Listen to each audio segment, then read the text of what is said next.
Thursday morning, boy, the sun is out, it's beaming, and guess what? We headed to the $1 Million Street, y'all. The $1 Million Street. Be the first cut of the season for the $1 Million Street. And yeah. So Zach is in the other truck. I'm gonna meet him down here at the Marathon gas station. We're gonna knock that one out real quick. I gotta make a couple calls on the way down to the $1 Million Street, because we got one more we're gonna do after that. Now on the $1 Million Street, we're only doing 2 of them. The one in the cul-de-sac down there, they don't want us to come yet, and you know, and they really haven't been, you know, they don't like to do it regular. I've kind of had to push them to do it regular for me to keep doing the property. You know, you know, 2 of them are owned by the same people. Now the 2 at the entrance there, that's what I'm going to be doing today. Look at my Scag hat on, man. The one in the cul-de-sac and the other one, the the same person owns both the properties. They don't want us to come, and I hope we don't have no problems this year about timing and all, because I'm going to want to do them every 2 weeks, or I'm not going to want to do them at all. And that's just how it's got to be.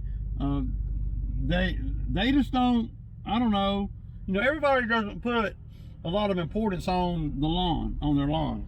So and to customers that ain't never really thought about it, or you know, really, I don't know, done their own lawn or whatever, some people just ain't into it, you know. So they just don't care, you know. I mean, it's just not important to them. It's nothing. It's not a dig. It's just the reality of it. So at the end of the day, you know, from my perspective, it's you could almost look at it as a form of disrespect in a way.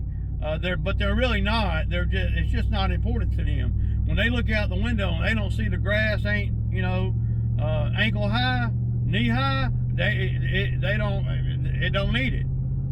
But what they ain't seeing or saying is, well, it takes a lot to get the cubby holes all blowed out and everything, to get the yard in a way to a point to where we can make money at it. The first cuts of the season, unless you're charging accelerated number, and I usually do, those are the ones that usually,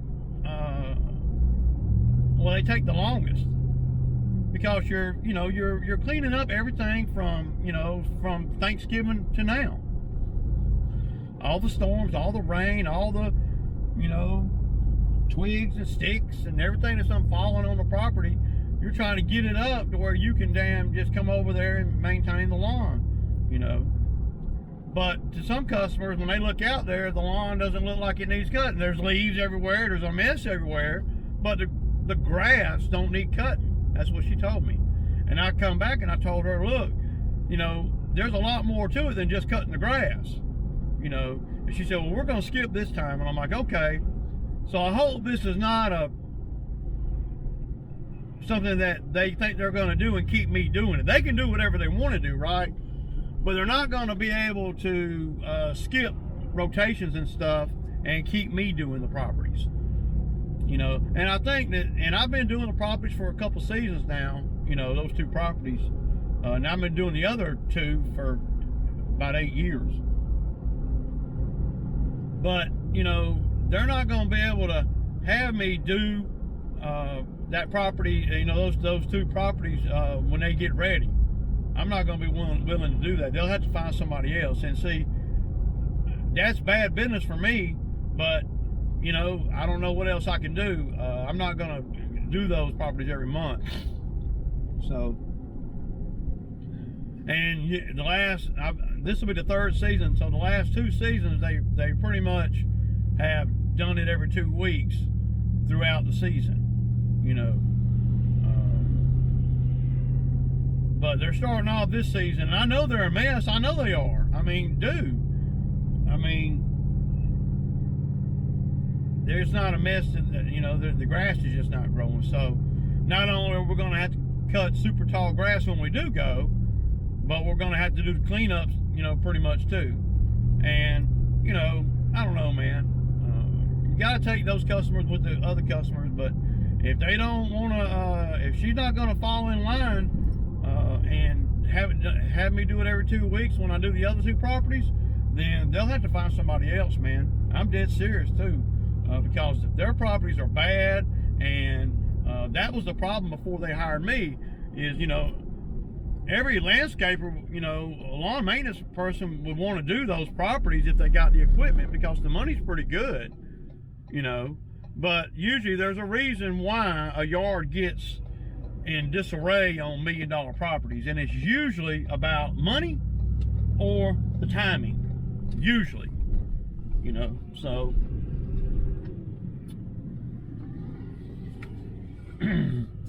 that's just the reality of it. But I got to get on this cut right here, so I can get on down to the getaway. Okay, y'all, so we're on this one. We're going to be doing this one right here and this one right here. We're not doing this one and the one down the street.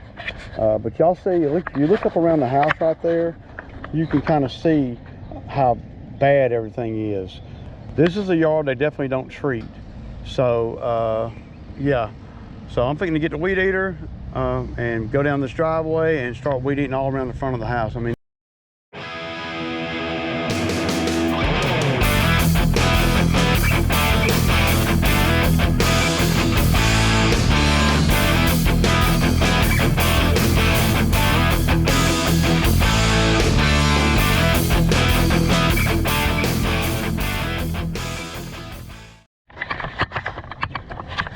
okay, y'all, so y'all see, I went on and weeded for the most part this one. I got to call her, man, because there's a lot more work over here than just a regular maintenance. See, and that's what I'm saying about all these yards, man. It takes a lot longer when you on the first cut. A lot longer. It ain't even, I mean, yeah. So I was over there, you know, we cut the Marathon gas station, right? And they've been doing a lot of construction work around there and stuff. And this trash can was in the woods. Look, it looks brand new. It probably done fell off somebody's truck or something. So I asked the folks at the gas station, hey, I'm gonna take that trash can home with me. And they said, go for it, man. It's been out there for 3 weeks. So yeah, that's a brand new trash can.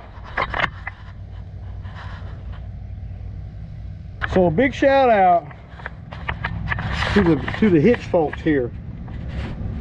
This thing is nice, man. I really like this hitch, man. Really do like it, man. It's built good. Now, I'm not, like you said, like some of you guys left a comment, I'm not a big fan of these right here, but we'll run them until they damn break or whatever. So yeah, get on the X-Mart right here, and I don't know how much visual I'll get, but I want y'all to hear it. I'm gonna cut up past this dirt spot right here. So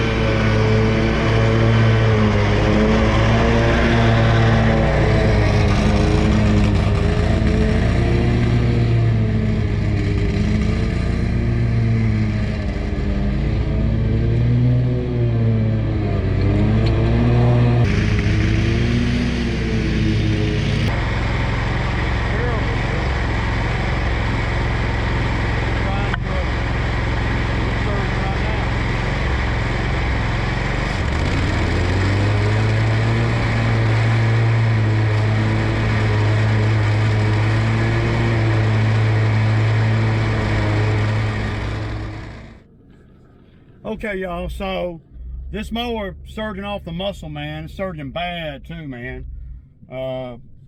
So freaking frustrating, man. I don't even know how to act, man. It's terrible. You know, it's gonna be something so stupid, man. I don't understand why it keeps doing that. And I know there's gonna be guys coming to comments that will change this, do that. We done everything. I can't think of anything that we haven't done to the mower. So I'm gonna call the mechanic right now, and they can't fix it. And it's very frustrating that they can't fix it. You know, they don't have the skills to fix it, whatever it is. You know, they've had it down there, you know, for months and can't fix it. You know, it's gonna be something so stupid too, man. Watch. And so I done just a rundown of everything that I've done to the mower. So, of course, the fuel filter. At one time, it wasn't sucking enough fuel, but to fix that part, so the fuel filter's staying full. We done replaced the high pressure pump, the little pump. We done cleaned the gas tank out. We done put a new straw in there for the gas tank. I mean, we done replaced the clutch and all kind of electrical parts too, man. You know, I done spent a freaking fortune on this mower, man, to get it right, and it ain't right. So got done with these two right here. Zach is on another one. He's wrapping that one up, and we then will be done, right?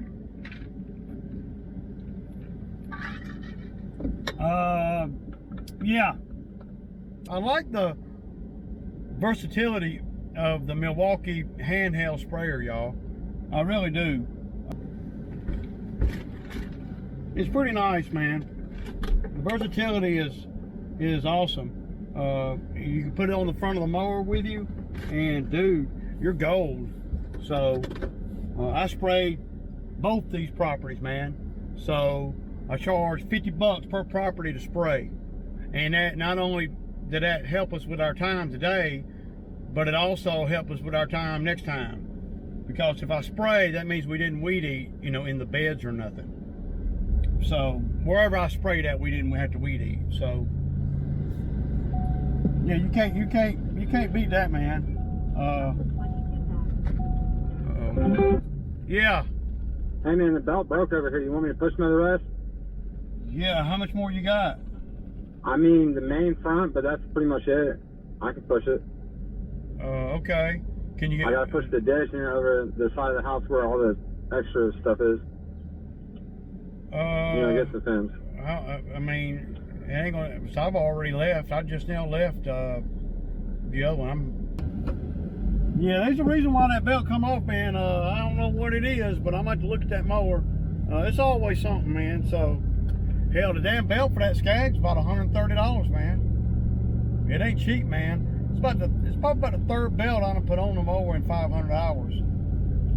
So, I don't know if that's good or bad, but I ain't liking that, man. But, you know, it's kind of I mean, I just thought maybe the other day, you know, when the belt popped off, I wasn't around the mower. Zach put it back on, and we used it all day yesterday and all day today. But he got over there, and the belt popped off again and broke. There's something going on. I bet you I know what it is.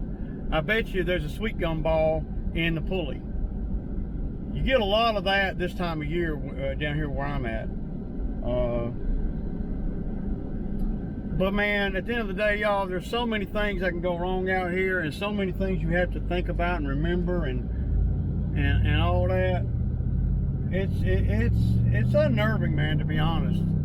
You know, everything from, you know, fuel to you know, changing the blades to belts, and you know, there's a lot, man. And the longer I'm in this lawn care game, the more I see, you know, that, well, you gotta be on your damn A game all the time. I got a nail in one of the tires on the trailer. I mean, it just is a constant. Yeah. Yeah, y'all know what I'm saying. It's good money, don't get me wrong, but you gotta have some resolve in your thinking too. You gotta be able to solve problems, and you gotta be able to think about what you're doing, and you know,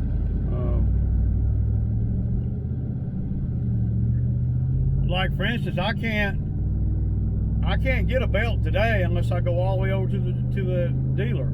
I'm not going over to the dealer today. I'm not going over to the dealer tomorrow. My biggest thing is today, if I can just diagnose why the belt keeps coming off, it's going to be, I guarantee it, it's going to be a sweet gum ball is hung up in one of the pulleys. And that's why it came off the other day. And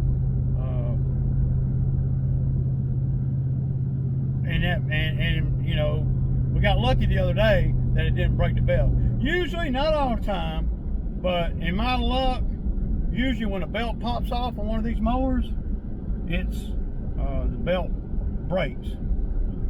Either one, hydro belt or the deck belt. You know. Damn, dude, what the fuck? That was ugly, man.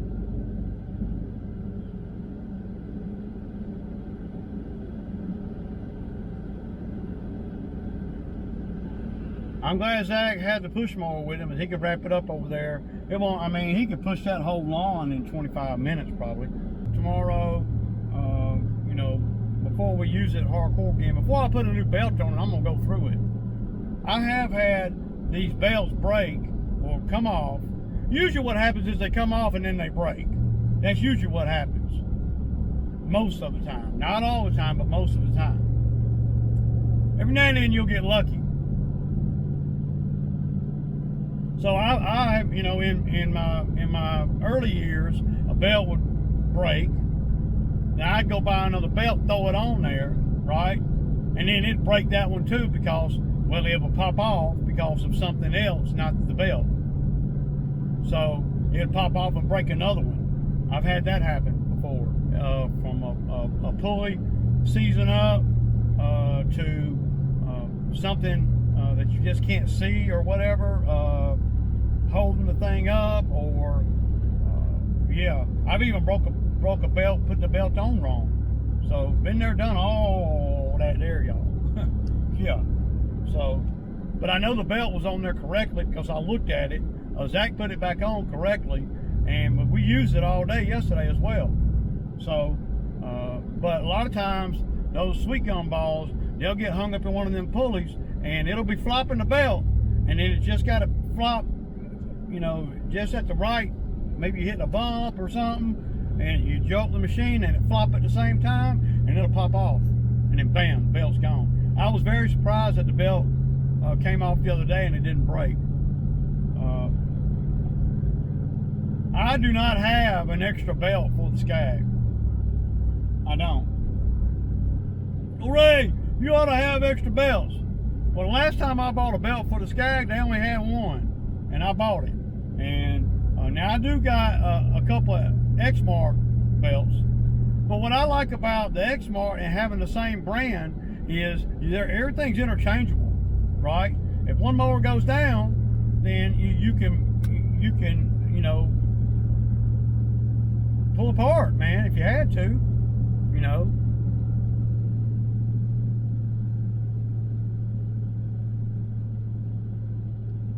But the Scag's got about 500 hours on it, the Turf Tiger 2. It's a pretty good mower, man, but you know, I won't buy another one. I don't like it, man. I'll make money with that one. I mean, it's fine. I don't have to run it. Zach runs it, so you know, if I buy another machine, and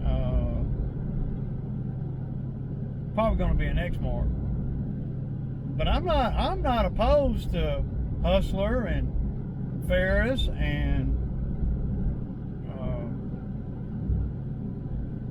I mean,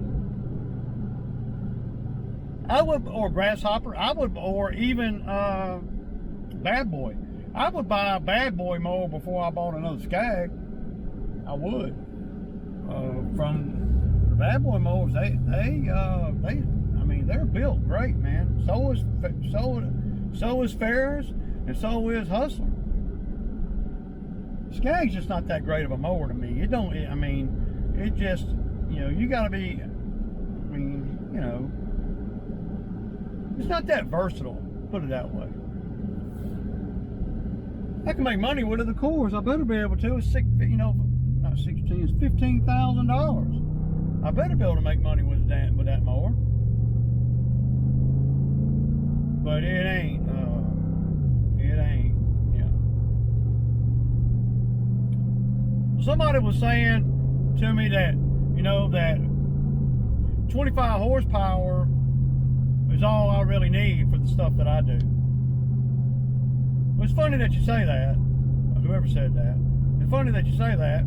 You know, it ain't like I just started doing this yesterday or nothing. You know, I know what mowers that I need, and I know what mowers I like to have. 25 horsepower is on the low side. If you ask me, that's just my personal opinion. It's on the low side of the horsepower for a commercial zero-turn mower. Now, stand-on, that's great.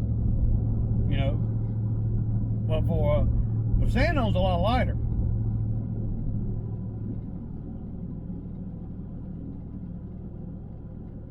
Sit-down mowers are, you know, 25 horsepower is kind of weak. Now, they might have governed it up some, or whatever. But me personally, I'd rather hold out and give me something 30 horsepower, because I've never had a 25 horsepower, not that I'm too good for it or whatever. I've never had a 25 horsepower zero-turn mower that was commercial. You stepping up over, you know, $10,000 or $11,000, you stepping up above that, shoot, you ought to be getting the big block and everything. You know, that's just my thinking. The two Exmark machines I got, one of them's got the 31 horsepower Cowie, and the other one, the surging mower. Speaking of, the surging mower is 35 horsepower. So the surging mower did a lot better today. It surged there a couple of times, but then it stopped. And I cut for I cut for about 3 hours non-stop with it. Straight up. Straight up. All right, y'all know what it is. It's Sammy Time Thursday, man. So I just want to show y'all what I see here. And I know, I mean, look. I'm surprised at the damn, I mean, dude, that's a lot, man. That's a lot of string and stuff all wrapped up in the damn thing. I'm gonna change the belts out. But, I mean, that ain't helping none. I ain't saying that's what caused it, but that ain't helping none. Let me go on and hit that grease port right here. One thing about this grease gun, y'all, I bought one of these aftermarket thingamajigs. It's by Saker. Don't buy one of these, y'all. Do not buy one of these. I'm telling you, they're junk. I mean, they're junk, because a lot of you can't even reach a lot of stuff. Yeah. All right, so right here, I'm just changing the blades, getting all the string off, lubing everything up real good. I put grease in all the ports, so, you know, don't try this at home, y'all. I mean, it's made it so much easier being able to pick the machine up like that. So I greased every freaking spot, and I hate greasing the machine. The Exmark, you don't have to grease, but just there's only like one or two. You got to grease the spindles and everything on this. I hate greasing the spindles. So yeah, y'all, got it done. Now I'll pick up the belt tomorrow. Back at it. Peace out.